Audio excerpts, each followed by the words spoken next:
बड़ी अहम बड़ी इंपोर्टेंट बात बड़ा अच्छा मैसेज और तुहाडे वास्ते बड़े काम की गल है, बड़े गौर के नाल सुनियो जी। मैं इस टाइम हरम पाक हाँ यानी मक्का शरीफ।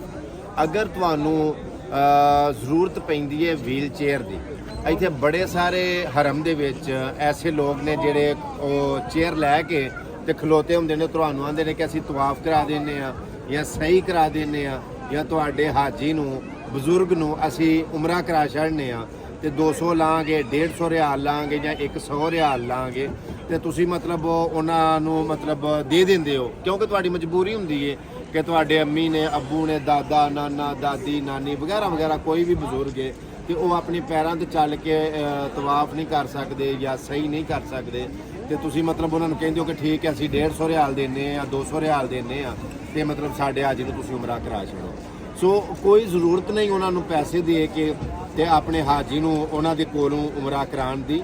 अगर तुसीं हिम्मत रखदे हो, तुहानूं मतलब अल्लाह दी ज़ात ने तंदुरुस्ती सेहत दित्ती है तो कोई ज़रूरत नहीं पैसे भरन दी। तुसीं इस तरह करना जदों तुसीं आओगे ना पुल चढ़ के इधर आना जिधर अबू जहल दे हमाम ने यानी अबू जहल दे वाशरूम ने जेड़े उन्होंने बिल्कुल नाल सामने ही यह जगह तुहानूं बैक से नज़र आती है और उत्ते लिखे है कि मुफ्त व्हील चेयर हासिल करने की जगह। इंग्लिश भी लिखे है, अरबी भी लिखे है, उर्दू भी लिखे है। इत्थे आके तुसीं अपना अपना अपने हाजी दा यानी बजुर्ग जिहड़ा भी है तुहाडे नाल उन्हां दा वीज़ा पासपोर्ट तुसां नाल लैके आ जाना ते इत्थों आके उन्हां नूं वहा के ते मुफ्त बगैर किसी पैसे तो तुसां व्हील चेयर ले लैनी है। मैनूं भी किवें पता लग्या है, मेरे एक बड़े भाई बड़े मोहसन बड़े मेरे प्यार करने वाले जाहिद गुजर साहब ने मैनूं गाइड किया। ये आखन लगे कि कल तुसीं अम्मी हरां नूं उमरा कराया तो किस तरह कराया। मैं आख्या भी उन्होंने पिछले उमरे तो माशाअल्लाह अपने पैरों ते नैनी प्रैनी बिल्कुल ठीक ठाक कर ले सन, लेकिन कल वो थोड़े जे थक गए सन, तबीयत थोड़ी जी खराब हुई तो जाहिद भाई ने मैं दसदा सा कि उन्होंने इंज किया भी तवाफ कर लिया तो सही दी वारी असां भी महसूस किया कि इन्हां कोलों नहीं ठीक होनी तो असां फिर उन्होंने व्हील चेयर के उत्ते जो सही कराई।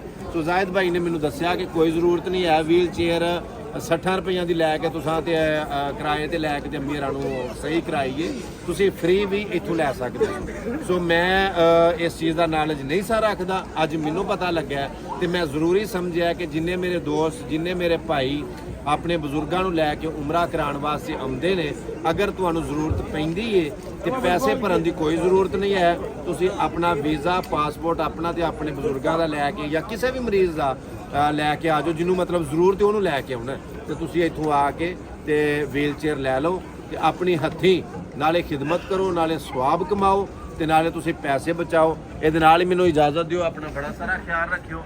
अल्लाह पाक दी ज़ात तुहानूं सारिਆਂ ਨੂੰ सलामत रखे। जिहड़ियां अंदर तुसीं वेंदे हो पे सारियां मुफ्त व्हील चेयर पईयां ने, मतलब काफ़ी तादाद के अंदर ने, जिन्नियां भी चाहिदियां होण ना मतलब तुसीं आके ते लै सकदे हो।